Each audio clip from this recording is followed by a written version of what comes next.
Magandang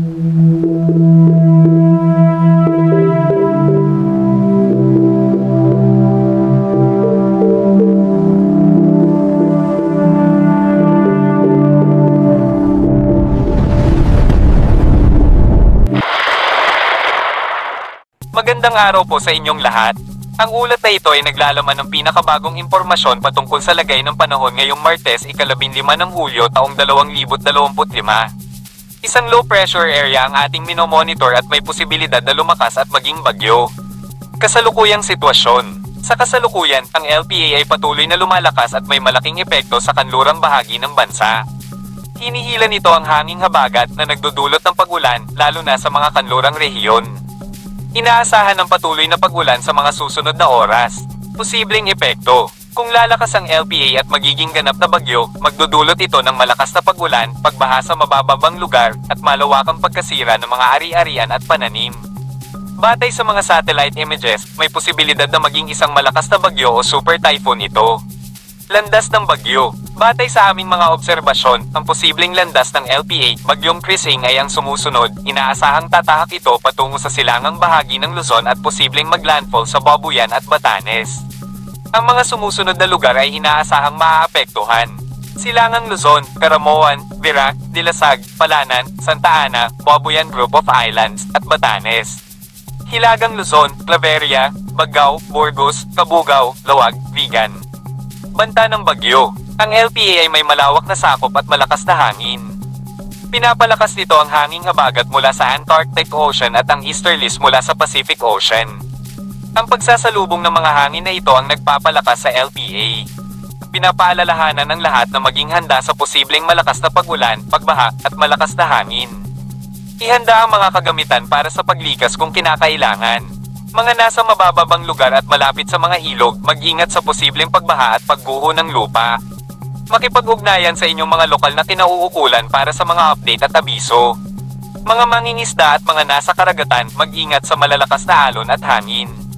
Iwasan ang paglalayag kung maaari.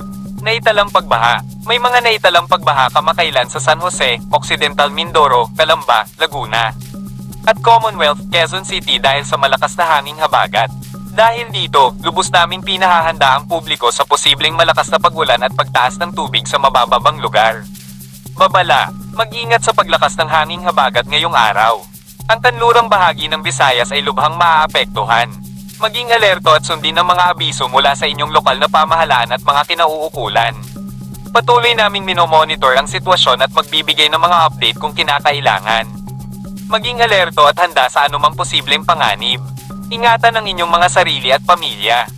Pang-araw-araw na ulat sa lagay ng panahon. Luzon. Dahil sa patuloy na epekto ng hanging habagat sa kanlurang bahagi ng bansa, ang mga lalawigan sa Mimaropa, partikular sa mga lugar ng Lubang, Palwan, Abra de Ilog, Mamburao, Sablayan, Magsaysay, Kalintaan, San Jose, Calapan, Pinamalayan, Bungabong, Mansalay, at Bulalakaw ay pinaghahanda sa katamtaman hanggang sa malakas na pag-ulan na maaaring magdulot ng pagbaha. Samantala, ang nalalabing bahagi ng Luzon, lalo na sa Zambales, Bataan, Ilocos Norte, Ilocos Sur, Cagayan, Apayao, Abra, Kalinga, La Union, Benguet, Isabela, Aurora, Quezon Province, at Camarines Sur ay inaasahang makararanas ng maaliwalas na panahon sa umaga na may posibilidad ng kalat-kalat na pag-ulan. Maging alerto sa biglaang buhos ng ulan, lalo na sa hapon at gabi dahil sa mga thunderstorm na magdadala ng maulap na kalangitan at kalat-kalat na pag-ulan. Ugaliing magdala ng panangga sa araw at ulan. Visayas. Dahil sa patuloy na epekto ng hanging habagat o southwest monsoon, inaasahan ng maulap na kalangitan at pag-ulan sa kanlurang bahagi ng Visayas na may malakas na hangin. Pinaghahanda ang mga lugar ng Malay, Ibahay, Kalibo, Libacao, Kulasi, Lawaan, Patanungan, San Jose, Tobias Fornier, Miagao, Nueva Valencia, Iloilo City, Masin, Pototan, Pasig, Tapaz, Mambusaw, Rojas City, Sara, Batad, Carles, Cadiz, Enrique Magalona, Bacolod City, Bago, Hinigaran, Tayasan, Candon, Mabinay, Bindoy, Sipalay, Hinubaan, Bayawan, Tanhay, Shaton, Dumaguete, Bogo, Catmon, Cebu City, at Ronda sa katamtaman hanggang sa malakas na pag-ulan na maaaring magdulot ng pagbaha sa mabababang lugar at pagguho ng lupa sa kabundukan.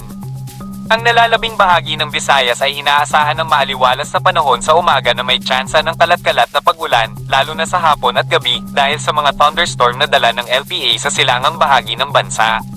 Mindanao. Dahil sa paglakas ng LPA sa silangang bahagi ng bansa at paghila nito sa hanging habagat na nagmumula sa kanluran ng Mindanao, inaasahan ng maulap na kalangitan at kalat-kalat na pag-ulan sa Zamboanga City, Siocon, Pagadian, Dipolog, Cagayan de Oro, Cotabato, Cabadbaran, Bislig, at Jolo.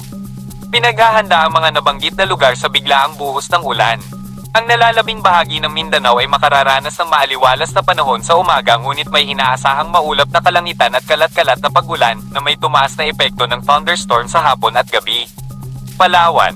Dahil sa paglakas ng hanging habagat, ang lalawigan ng Palawan ay makararanas ng maulap na kalangitan na may kalat-kalat na pag-ulan.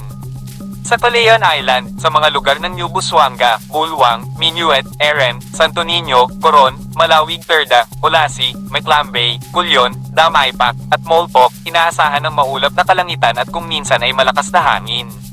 Inaasahan din ng pag-ulan sa El Nido, Sabalten, New Ibahay, Aberawan, Limanenco, Pancol, Taytay, Calawag, San Vicente, Rojas, Port Barton, San Jose, Cabayugan, San Rafael, Buenavista, Bail, Salvacion, Bakungan, Tagburos, Puerto Princesa, Binoncelian, Napsan, Aborlan, Nara, Quezon, Sofronio Española, Brooks Point, Rizal, Bataraza, Calaisian, Iwahig. Rio Tuba, Canapaan, Pering, Bagsok, Bancailen, Ramos, Balabac, at Melville. Maghanda sa maulap na papawirin at katamtaman hanggang sa malakas na pag-ulan na may kasamang malakas na hangin na maaaring magdulot ng pagbaha at pagguho ng lupa. Lagay ng karagatan. Sa kasalukuyan, walang nakataas na gale warning sa anumang baybayin ng ating karagatan. Ngunit, iba yung pag-iingat pa rin sa mga nais pumalaot para sa kaligtasan. Tip, palaging maging handa sa anumang pagbabago ng panahon. Sundin ang mga payo ng mga autoridad upang maiwasan ang anumang sakuna. Dumako naman tayo sa ating partner para sa mga karagdagang impormasyon sa loob ng ating bansa.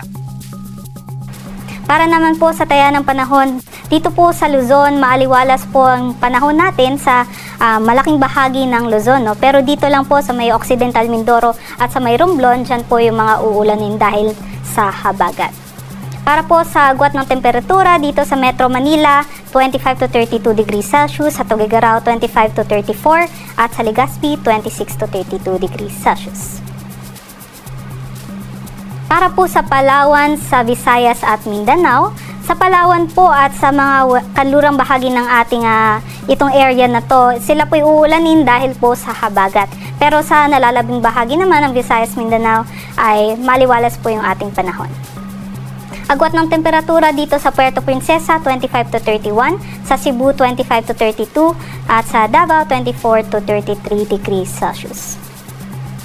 Ito naman po yung 3-day weather outlook no, sa mga